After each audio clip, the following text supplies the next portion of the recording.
Brad Williams, Frugal Finance, smart approaches to spend down assets to qualify for Medicaid. To qualify for Medicaid coverage for long-term care, such as nursing home or health care, individuals often need to reduce the value of their assets. This process is known as spending down. Medicaid is a needs-based program that assists people with limited income and resources, so applicants must meet asset limits to become eligible. Medicaid asset limits vary from state to state. In many states, the limit is around $2,000 for an individual or $3,000 for a married couple applying together. However, some states like New York and Illinois have higher thresholds, while others like Connecticut have lower limits. California, starting in 2024, will no longer have a fixed asset limit for Medicaid. What does spend down mean? Spending down involves reducing your assets to fall below Medicaid's eligibility threshold. This can be achieved by liquidating or spending assets such as bank accounts or property and using the proceeds for acceptable expenses. It's important to note that giving assets away for less than their fair market value within 5 years of applying is generally prohibited. Exempt assets for Medicaid. Certain assets are not counted when determining Medicaid eligibility, meaning you do not need to sell or spend them down. These include your home under certain conditions, one car, personal effects and household goods, some prepaid funeral and burial arrangements, a limited amount of cash, $2,000 for an individual. Retirement accounts such as IRAs or 401ks are generally considered countable assets. However, some states may exclude the retirement accounts of a spouse.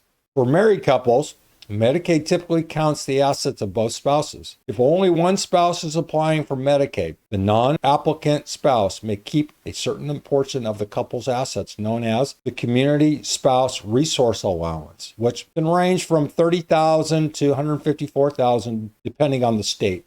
Acceptable ways to spend down assets? There are several legitimate ways to reduce your assets to qualify for Medicaid, and most of these are permissible across different states. However, each state rules can vary, so it's a good idea to consult your state's Medicaid program or a legal expert before proceeding.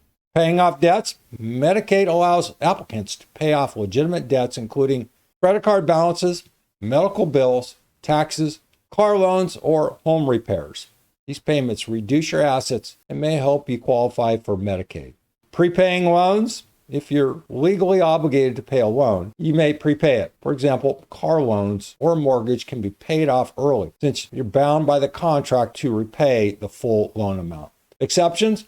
Medicaid doesn't allow prepayment for services not yet provided. For instance, paying for future medical services or utilities in advance may be treated as a gift, which could lead to Medicaid ineligibility.